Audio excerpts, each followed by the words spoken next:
Hello and welcome to Recovery for Life. I'm Chris Howard, peer counselor at Midtown Health Wellness and Indigo Recovery in New York City, and host of this bi-weekly podcast where we discuss addiction, recovery, and anything else that comes to mind.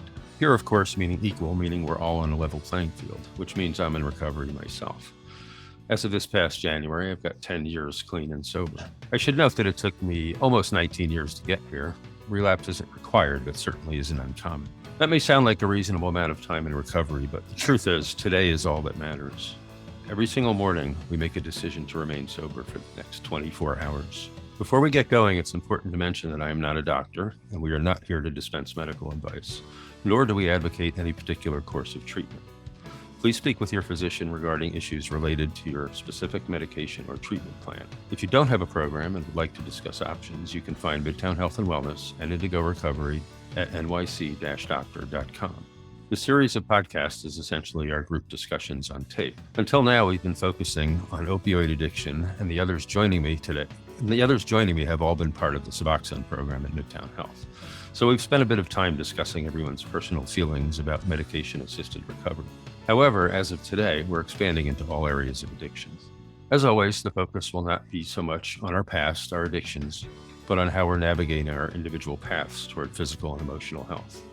Putting down the substance is the first step. What happens next is recovery. We have another visitor with us today who has graciously offered to share her story of strength and hope. Welcome, Alex. It's good to see you. But before we turn it over to Alex, I'm going to pass the virtual mic and give everyone a few minutes to check in. So who are we going to pick first today? How about Audrey has her hand up? Let's do that, man. I'm raising my hand because I might have a lot to say, but also something you said, Chris, that has never really struck me before, just kind of struck a note with me.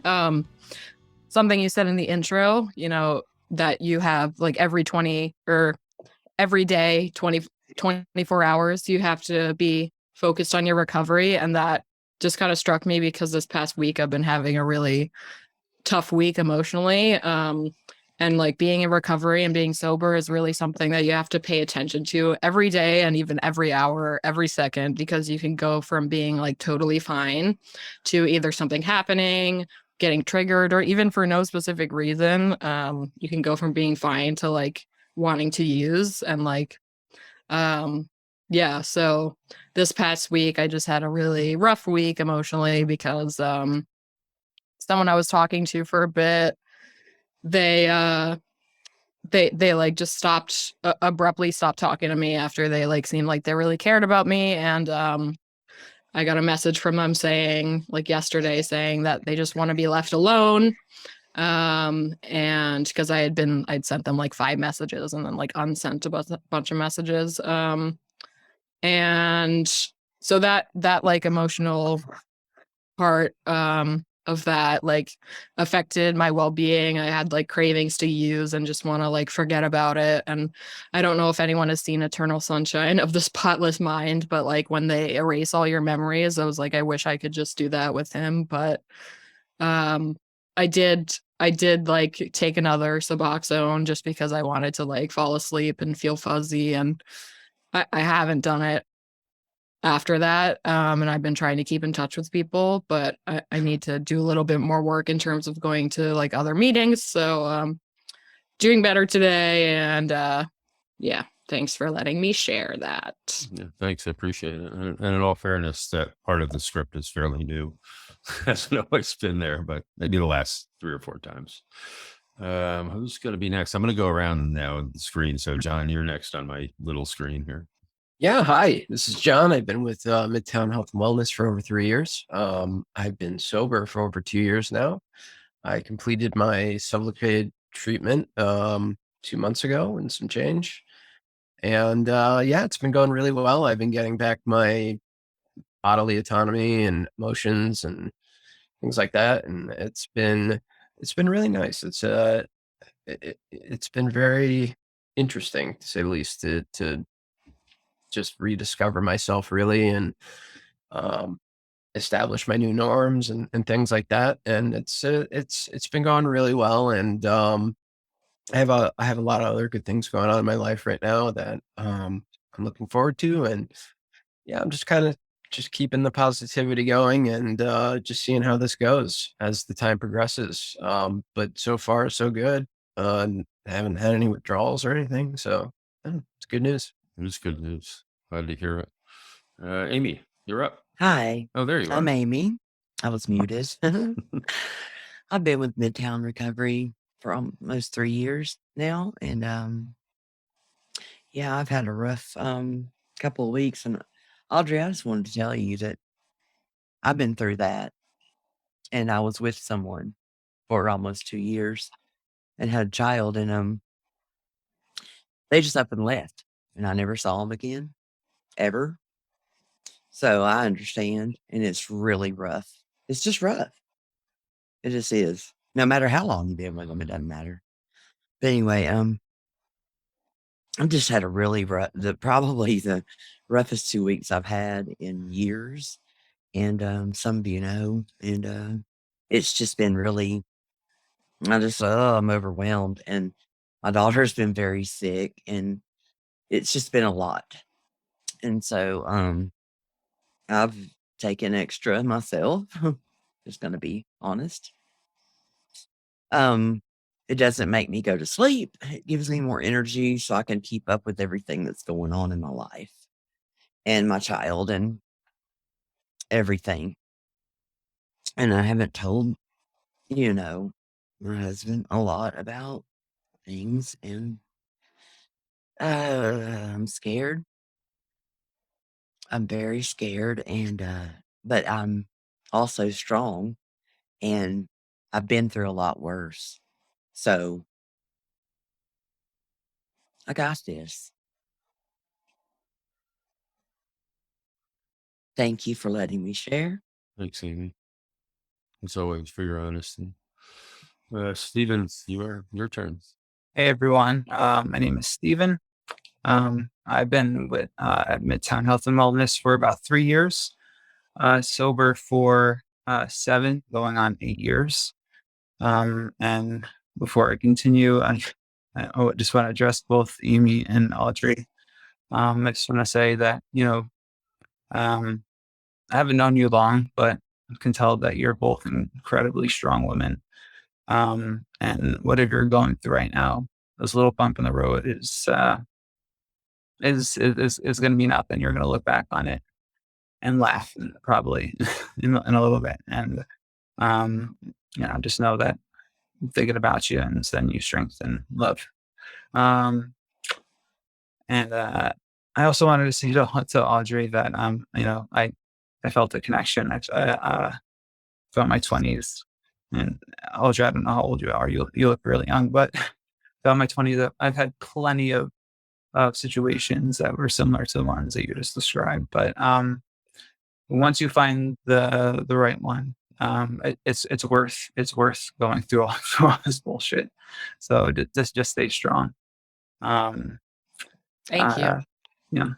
One thing that's on my mind is, as you guys know, I'm a teacher, back to school, and I've been thinking about, after my story came out and I was listening to it, I was thinking about, all the time, all the years that I would teach and leave and use and not be able to really reflect on the day. And it's really, really nice to now come home and sit down and talk to my partner about what happened and my my different students and funny stories and things that I never really was able to enjoy before. So yeah, this is something that was on my mind and just wanted to share with you. So I think everyone's checked in. Alex, I'm excited to hear your story. Welcome. I'm glad I'm not the newcomer anymore. Thanks, Stephen. That was a really beautiful thing you said about being able to reflect on the day rather than just, walking out the door and then escaping, right? Or running from your life. I mean, that really meant a lot to me when you said that. I think I felt that way for a long time now, being able to do that, being able to remember the day and have been an active participant in my own life and that's a big deal. It's something we really gain in recovery that I don't think any of us had before, being present, it's a beautiful way of describing it. So thanks for that. I appreciate it. I'm good. I've had a just average week. Average is good. I like average. Had a lot of conversations this week about neutrality, which I think is really interesting. So someone said to me during the week that they don't wake up with dread anymore. And of course I don't either. And, we talked about how the best, maybe not the best, but certainly a wonderful way to wake up is feeling neutral and just accepting whatever comes our way during the day. No dread. We don't have to be joyous all the time. That's kind of a odd thing to say to begin with, because we're not going to be happy and joyous all the time. But waking up in the morning and just being available to the day and not worried about what's going to happen is a pretty amazing place to be, and that's a real sign of recovery, I think. So anyway, that's all I'm going to say, because this is not what we're talking about. It just came up. So I'm actually going to now turn it over to Alex, and you have whatever time you'd like. You just go ahead and jump in and start sharing, and whatever comes to you, just go for it. Thanks, Chris. I really appreciate Audrey inviting me into this meeting to join you guys in this discussion. And I really appreciate it. Congratulations on all you guys' sobriety. It's really inspiring to hear how much time you guys have put together. Really is one day at a time. So, but it does mean a lot to see such a great group of guys girls be put all together. So thank you for letting me be a part of it. My name is Alex. I'm 28.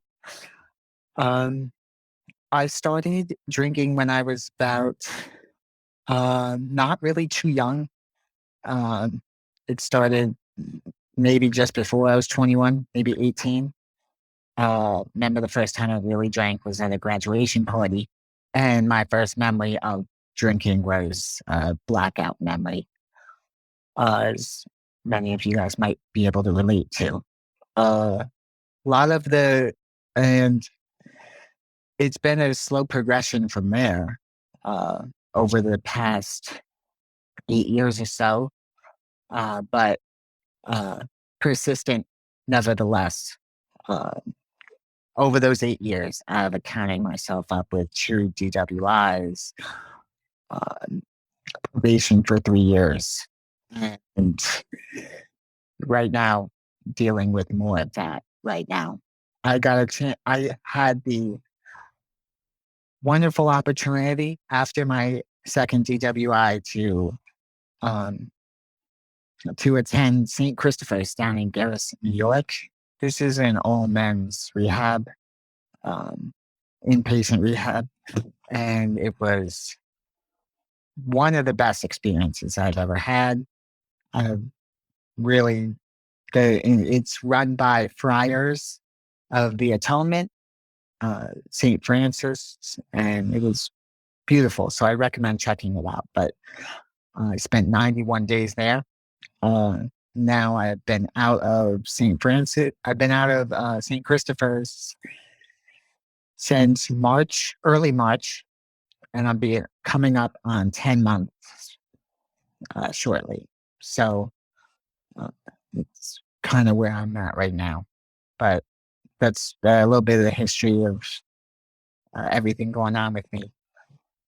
This week, recently, I also deal with ADHD and, other related attention issues. But this week has been kind of tough. I've been moodier and notably moodier than recently.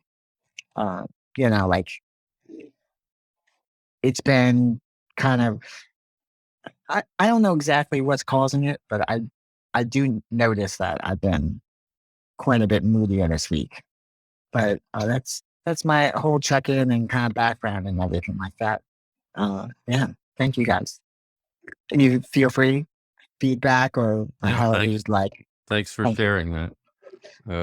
It's a good start, and welcome. So it's different to have a newcomer here, and so I think I'm glad you talked about that rehab too, because when we talked the other day, that's a new one on me. I don't know that place, and it sounds like it's really nice. And if anybody else has ever heard of it, you can feel free to jump in. But some of the other people have been to different rehabs as well. So what's your what are you doing now to stay sober? What's your plan going forward? Uh, Idle hands are the devil's hands. I keep trying packing my days with work. I'm a, you know, I pick up jobs here and there and stuff like that. So it's really just maintaining my schedule, making sure that I don't have time to lay back and, um, start thinking about things like that. Keeping my eye on the future and like forward. What about meetings? Do you do AA meetings at all? Yes, I'm right now. I'm an outpatient with St. Christopher's via Okay. telehealth. I'm attending those twice a week as well as an individual meeting with my counselor. Um, that's been a majority of my the help that's been uh, that I've been utilizing since I've gotten out. Outside of all the mental health help uh, through professionals and such. But I also do. I've also sporadically been trying to attend AA meetings online as well as in person. That'd be a good idea. I was biking up through north of here today, and I happened to stumble on a beach meeting in Venice, California. That's where I am. I'm in California, and it was amazing. I was just driving by, and I was biking by, and I heard someone speaking through a microphone, and there was a big circle of people. It looked like it had to be 150 people out there on the beach, and I passed by, and I went, "Wait a minute." That looks awfully familiar. And I turned around and went back and kind of carried my bike out onto the beach. And it was, in fact, an AA meeting. And, the beach meetings are always a little bit dicey because you can't hear anything, but these guys had a microphone. So it was pretty cool. And you never know what you're going to find. You never know what you're going to learn at one of these things. I think it's a good idea. The reason that we do this and the reason that we do groups at Midtown Health is because a lot of people don't go to those meetings, and we need people. We need our tribe. We need to be connected. And often what I hear way down the road, and it could be a year in, it could be 25 years in, people say they stopped going to meetings, they stopped connecting with their sober network, and they go out. And sometimes they don't come back. So it's really important to start connecting with people outside of the rehab. I'm making this suggestion because it's important to build a network that's a lifetime, because at some point that one's going to go away, right? That's not forever. That's a finite amount of time. And at some point, then once that's gone, then you need, right? We all do. We need a sober network that we can rely on, which is why one of the reasons we do this, and one of the reasons that everybody kind of connects outside of this group too, outside of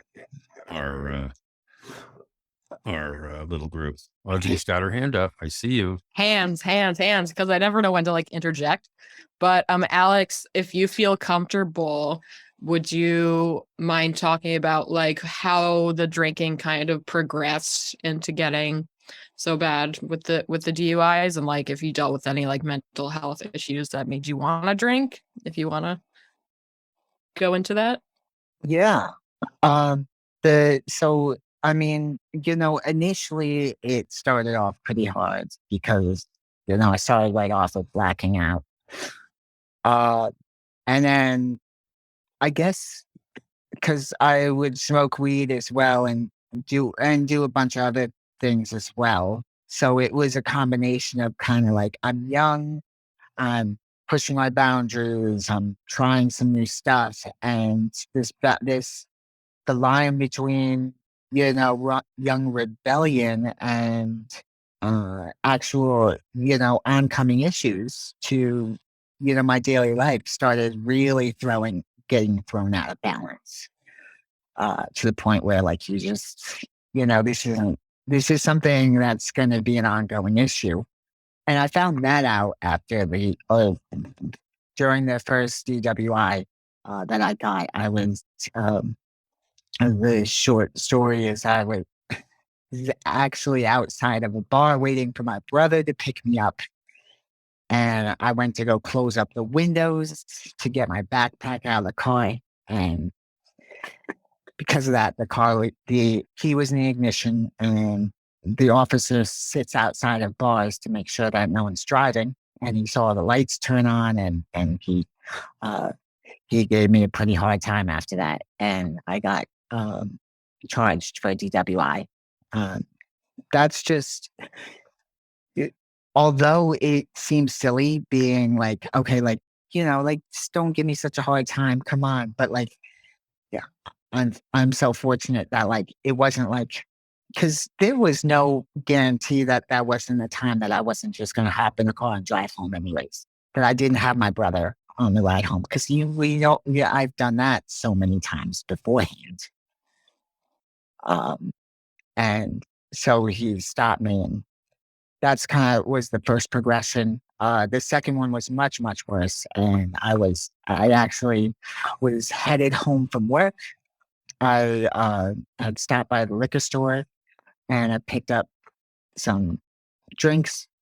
And then the next thing I remember is coming to, and my airbag had been deployed and my car steering wheel was jiggling. And I pulled over, not knowing what had happened. And then the police had pulled in behind me and proceeded to arrest me. But that was terrifying, of course. I have no clue what had happened, what the damage was, what I had hit. Anything between the liquor store and coming to pull over is lost to me. That was the moment I realized that, serious inpatient care was needed for me. That was a huge progression and a sign for me. So, yeah. Thanks for the question. Yeah, thank you. Thanks for sharing that. Do you mind if I interject and ask something? Go for it. So first of all, thank you for sharing your story. And congratulations on 10 months.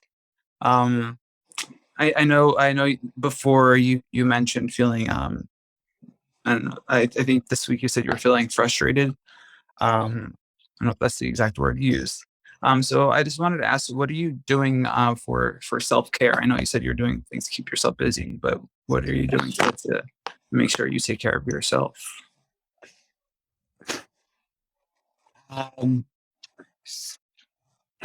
So you're right. I work a lot and everything, but like, where's there the time for me? My outlets are music, piano, and things like that. Being kind of like geek. So I'll be at home. I live with my parents, and a lot of time it's, even if I'm in my room, it's Alex, like, what's going on? Like, you don't have a second to drop the shoulders. And I'm just like, oh, it's been this past week. But playing the piano, getting out of the house, spending time with the dog that I'm raising, things like that. I'm not a big guy on working out, although I really should be working out more. But I'm always for outdoor exercise and everything like that. So, yeah, that's kind of the regimen for myself. Yeah. I mean, I definitely connected with when you said that. There's been lots of times in my sobriety where I felt super just frustrated, and which could get easily let me use. And that self-care is really important. So make sure, taking the time to get out with your dog and, playing music. I haven't worked out since before the pandemic. So, but yeah, it's all right. No shame. But I just wanted to make sure you're taking care of yourself. It's really important in our recovery. Thank you. Good questions. Yeah, Alex, You're right. I'm also I'm very happy that Alex reaches out to me for, like, we're both very similar in that if one of us doesn't respond, we'll keep texting each other until the other one responds and like calling. But we just have a good time together. Like one time I'm like, this is how he takes care of himself. He hangs out with me. That's right. So that's one way.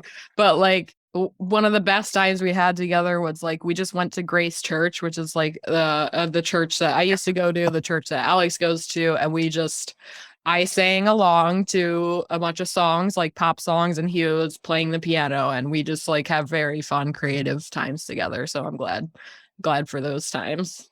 It's good to have a sober companion. That's a good start.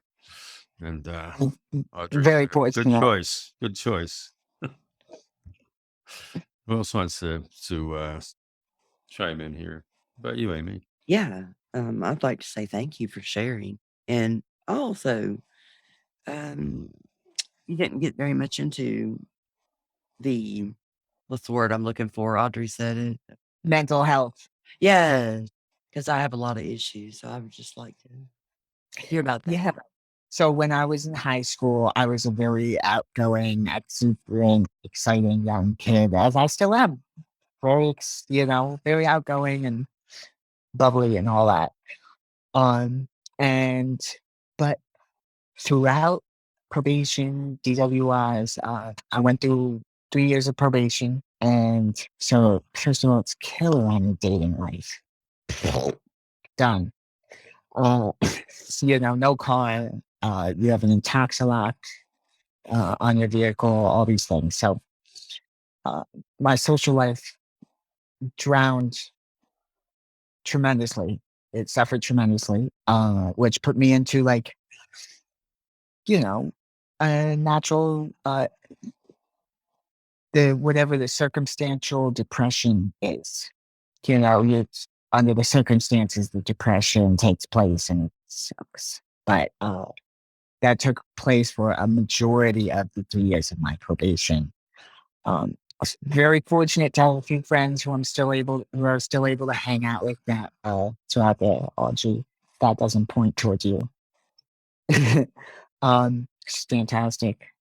But yeah, I've always, as a young age, I've always had a fear of YOLO, a big fear of YOLO. Missing out fear. But throughout, I think most of the mental health issues that have contributed to my drinking is shame from like my sexuality and stuff like that. And that was like a big proponent of it. Recently, I came out to my parents and everything like that. Life's good, yay. And so they were all happy, super supportive naturally, but like just a super relief off my shoulders, which I think was like a big part of like, you live your like secondary life and like stuff like that, kind of bringing that out. So yeah, thank you. Thanks for sharing that too. I mean, that's important stuff. Having to lead that double life is not pleasant either, right? Yeah, I can see it in your face. That was it's not working for you. But it's good. Honesty is one of the things that we learn in recovery. Congratulations, Alex. I could totally relate. I've been in that position where I was so afraid to come out, and you think as much as your family loves you, that they're gonna abandon you when you tell them, and you think it's gonna be terrible. But it seems like it was a good experience for you. Luckily, it was for me as well. But congratulations, and I'm glad you can live and be your authentic self. So it's awesome. It feels great. Thank you. Do you have your hand up, Amy? Yeah. I can relate to that, even in a way, because I lived a double life. Up until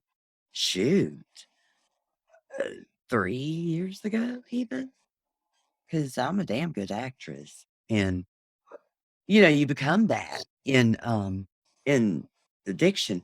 You become an actor. I mean, you throw that face on, and also like like I'm fine, this and that. But mine got further, like into telling little stories, and, such like that. So I can relate to that in a way, but because like your family, then you're scared to come out and tell like the truth.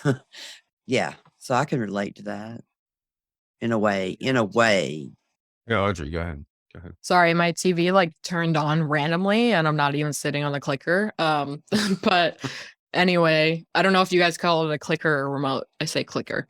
But yeah, the whole like living a double life, but also like being an actress kind of thing. Like I can totally relate to that because I got like pretty good at it. I never really like went and like, told I don't know what the word is, told like extravagant stories about like I never really like lied about weird random stuff, but like I did lie a lot. Like I don't know if I've shared this story here. I might have, but I was using these apps when I was using to just there. I think one was called like Meet Me. It was to like meet random people. It wasn't even like a dating thing.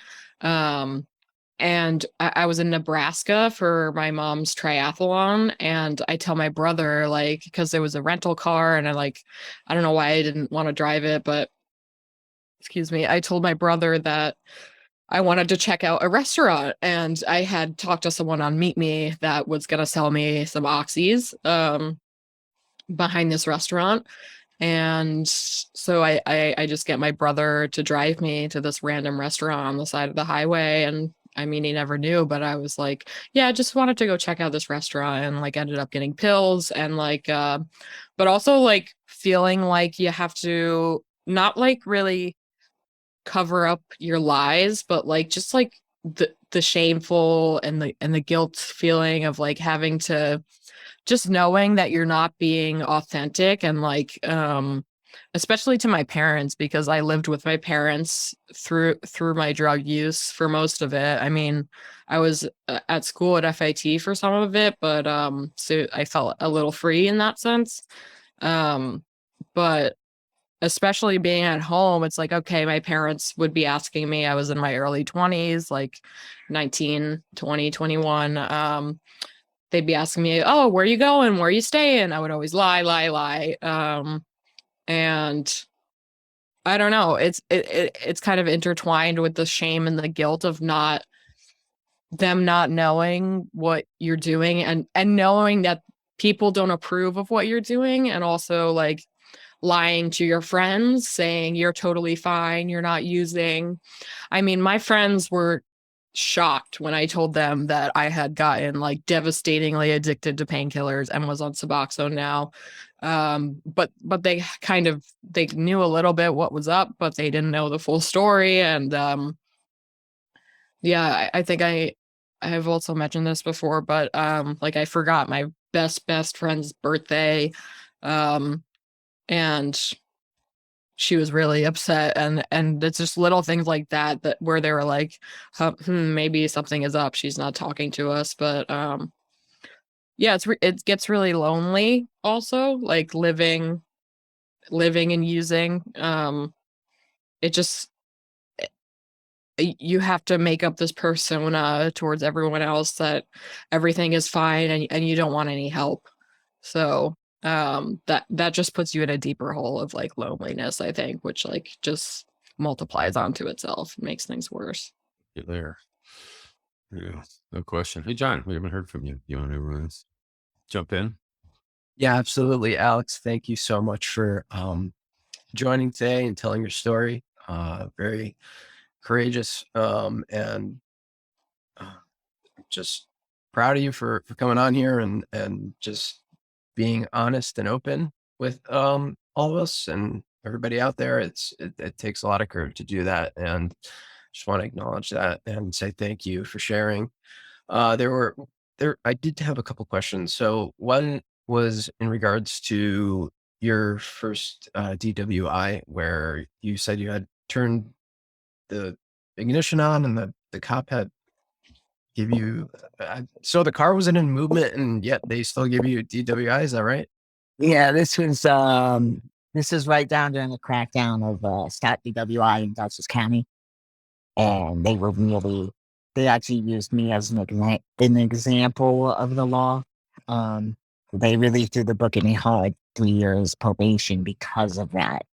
Um, I hadn't had any other like drug related or alcohol related offenses beforehand. I mean, traffic tickets, some speeding tickets and such, but yeah, they uh, everyone from my lawyer to, whoever, they all agreed that the book was thrown kind of hard. And, uh, I'm happy to take all responsibility for that and everything.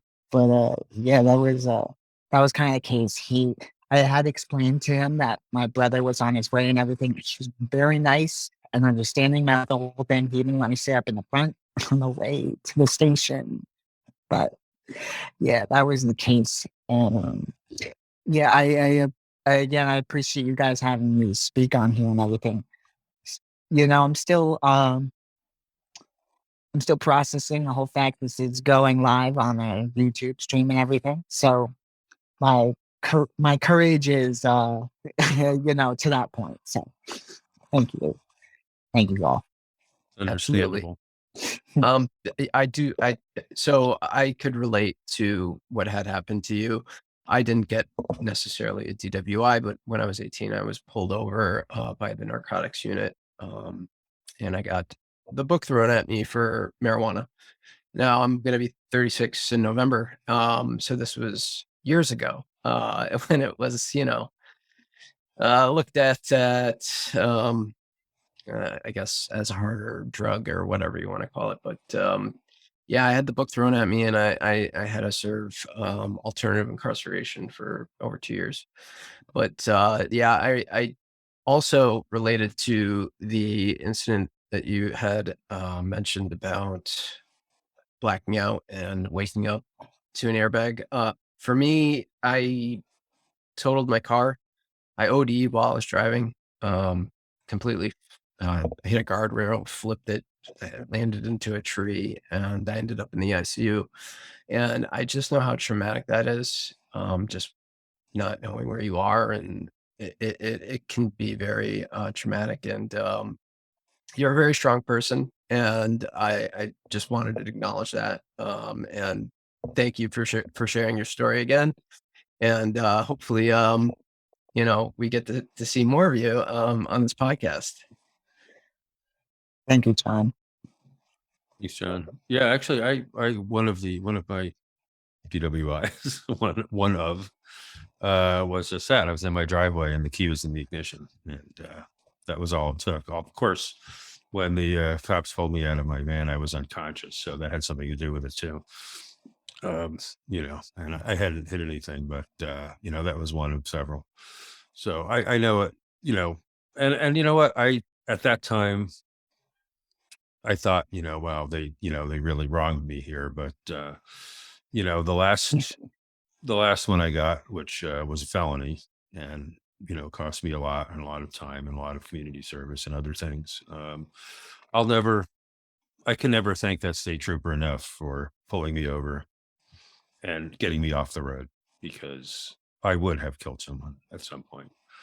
It's I learned somewhere along the way, and I don't know where I got this information. It was in one of these classes or something, that most people, this is a statistic, I don't know where they get it from. People drive intoxicated 600 times before they get stopped. Which I believe, because I probably did. I mean, I drove drunk every day for 20 years and got stopped several times along the way. And any one of those days could have ended someone's life, including mine. So, in the moment, I wasn't, that thrilled with the guy, but, inevitably, I'm very grateful that I lost my license for actually 6 years, I think. It was a long time. Anyway, you're going to say something, Alex. Go for it. The thing is, coming to in the car with the airbag is the racing thoughts. Was it just a guardrail? Was it a stop sign? Was there a deer? What what did I hit? What's going on? How bad is the Yeah. situation?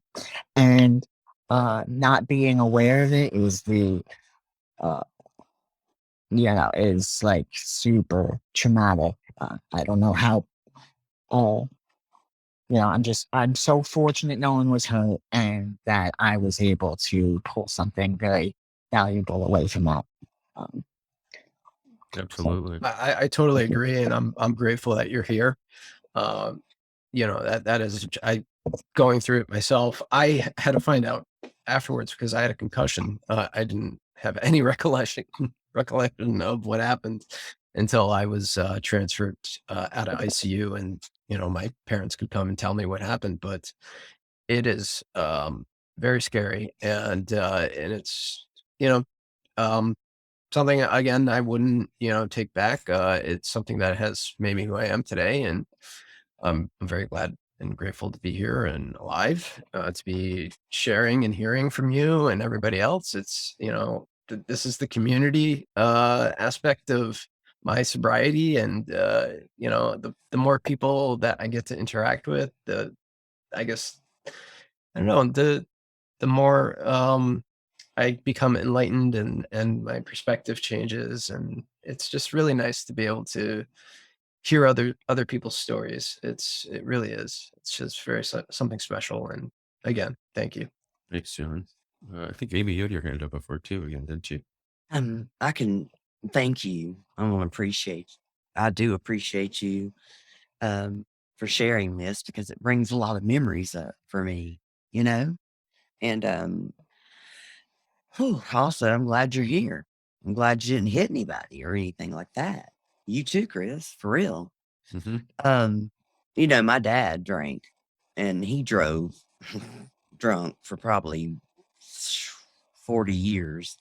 And that's how I learned how to drive because he was so drunk that he said, and it was a carpet van, one of those long, big vans. And he was just like, here, I can't do it anymore. And I was like 13. And I was like, excuse me? Right in the middle of town. So, of a city, a big city. And I did it, but, it was scary. And then I was on the road to alcoholism as I was into my Benzo, you know, starting that addiction, I would stop every day after work and grab a pint of wild turkey and drive that long stretch home. Just glad you're here. Glad you're sharing. Appreciate you. I also wanted to say congrats on your sobriety. 10 months. That's amazing. Congrats. Absolutely. Yeah. Yes. Every day is a gift that we have sober. And I'm grateful too that you're here and you're in one piece. And we're able to bring this story because there's certainly plenty of stories out there that don't end so well. And I've seen some of them, I've heard some of them, I've talked to people who've gone to prison. One guy in particular comes to mind who was out one night with his friend. He was driving and he crashed his car and his friend didn't make it. So he has to live with that now for the rest of his life. He also spent 5 years in prison after that. So that's not something I would want to spend my life living with, but it happens, and it's good that you have gotten a little bit of a handle on this and you're sober and, it's, there's definitely a lot of shame involved. I felt that for years. We've had conversations about that here in this podcast and in our groups about the shame we all feel of what we've done in the past, who we were, the kind of people that we were and aren't anymore. And it lingers. It's not something that goes away that quickly. And that's why we talk about it. That's why we talk about it, because the more we can talk about it, the more it dissipates and the more it fades into the background and we can get on with our lives. It works. It really does. This sort of conversation makes a big difference. So I'm glad you brought that here, and I'm glad you brought up all the things that, sparked some discussions about, these types of things, because it's all the same. And I think one of the things we were talking about the other day, and one of the reasons that you're here is that, we've been as I said in the beginning, talking about opioids and Suboxone and all that. But the truth is, it's all the same. The addictions are all the same. They all come from the same place. And, we're trying to fill some emptiness inside with something from the outside. Is one of the conversations we've had. That's one aspect of it. I'm not saying that that's defines it, but that's certainly part of what goes on. And we've all experienced that.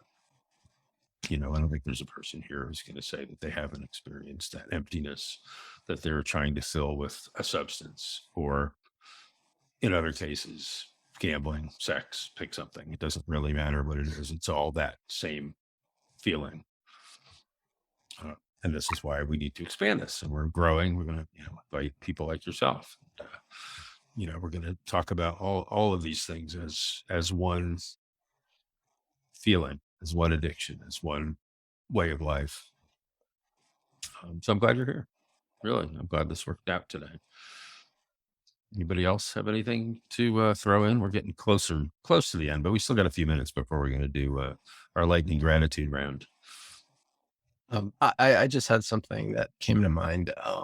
So I was watching TV with my wife last night, and addiction came up because she went for a second or third ice cream, and I'm like, "What are you doing? Like, are you getting like enjoyment out of that? Like, and she's an alcoholic in recovery. She's got 4 years clean, sober, and she's doing really well. She's very successful, and I love her to death. And it was just an interesting observation. Like, I was like, "Are you?" I don't know, just like kind of poking fun at the fact that she was going for another ice cream. I was like, "What are you doing?" But it does kind of transfer. As an addict, I know myself. Like, it transfers over to other things, and you have to be very kind of cognizant of it, and just be aware of the signs. Anyway, Audrey, go ahead. Thanks. Yeah, so this week I've been so down that I've done a lot of online shopping. And just speaking of the transfer of addictions, I've done a lot of online shopping and done a lot of eating, lots of sweets, like a candy bar a day, and then like a bag of whatever. But like most of my online shopping and like the eating comes at night. Like I have a real issue with nighttime sadness and depression and loneliness. So I really got to figure out a way around that. Maybe I should start doing yoga at night instead of during the day, like right before I go to bed. But it just hits me like a brick at night for some reason. And I don't know, it's kind of hard to control, because like it gives me that dopamine rush, especially like shopping. Like even if I don't buy anything, I just like, I don't know what it is. It's just like an addiction. Gives me a rush. Amy, I see a finger. It's not a hand, but it's a finger. Yeah, I can just I was gonna say I can relate to that. When I had a job, I did a lot of shopping. I mean, so it does lead in. I mean, you're an addict, you're just you're an addict. I mean, you can get addicted to anything, to be honest.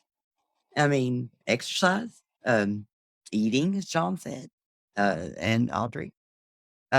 This week I've eaten a whole thing of Oreos, you know. Yeah, I can get down with eating. And, I'd lost 30 pounds, and it's just like, come on, man, you know, get a hold of this. And so you just really, like John said, you have to be, whatever word you use, cognizant or whatever, about things, you have to be aware, really aware. That's where talking to another addict comes in handy in all of these cases. It took me about 3 years to break my pint of Haagen-Dazs a day habit after I got sober. That was a long stretch, but I needed something. I had to do something. I couldn't be clean. I had to do something. And for me, it was the ice cream. And actually, it was the running too. So it was like this weird, getting up at dawn and going out to the reservoir and running and then eating ice cream every day. It was a mess. It was an absolute mess. But I had to do something. I couldn't just be. I couldn't just be with me. Couldn't be with me. Right. That's the problem, is just being with myself and being comfortable with me. And that's one of those other things we talk about all the time, is getting to that comfort level with ourselves so that we don't need that outside influence. But yeah, great conversations. I think we're kind of in our lightning gratitude round moment here. So we are going to go around the room, and Alex doesn't know what this is, but basically we all go around and we get a minute or whatever we take to share some gratitude about what we have in our lives these days, what's good, what's happening, what's not, what we're grateful for. And who wants to go first? Audrey's got her hand up. All right. I'm raising my hand so much today, but yeah, I'm really grateful for everyone here. I'm so grateful that this podcast exists. Grateful to Chris for making it all happen. Alex, I'm really grateful that you joined us. I mean, I was like, I don't know. I haven't heard even some of the stuff that you said, so I was like tearing up a little bit, because like I just really appreciate you, and yeah, I'm really proud that you are on here. So yeah, grateful for those things. Thanks, Audrey. How about Stephen? Your turn. Oh man, I feel like it's the same thing every time, but it's true. I'm grateful for each and every one of you. Grateful for this group. And like Audrey said, grateful for Chris for making this possible. Especially grateful for Alex tonight for being courageous enough to share his story. I know I know it's not easy, but you did an amazing job, and you I think we all learned something. And that's the amazing thing, is that no matter how far we go, like we're always learning things. And that's one of the reasons that I'm here. And I am grateful for that. Grateful for this lump of mush on my lap. You can follow her on Instagram at the Harlem Pug. I'm gonna plug that every week. She's gonna have thousands of followers. Okay. Yeah, and that's it. Grateful for life and sobriety. Thank you. So. Amy, you're up. I'm very grateful for my lake, and she's just my ball of sunshine. And I'm very grateful for you sharing your story, Alex. And I'm just grateful for every one of y'all, honestly, from the heart. And Chris, you already know. I mean, you just know. And I'm just grateful for my home. Grateful to be able to clean my home now. Just grateful. That's great. Thanks. John, you're up. Yeah. I'm grateful that Alex came on the podcast today and shared a story. Thank you so much for doing that. Again, very courageous, and I'm very proud of you. And thank you again for that. Very grateful for hearing it and learning as much as I can from it. And I'm grateful for everybody on this podcast and everybody who's listening. I'm grateful for my wife, and I'm grateful for my sobriety and another day alive and sober. And for you, Chris, too. Thank you. Sure. Alex, you want to share a little gratitude? Yeah, of course. First of all, I'm just so grateful to be invited out onto this discussion, be able to be a part of it. Audrey, I'm always grateful for you. Oh, thank you so much. It's meant so much for you, for me to be able to be out here with you. Thank you.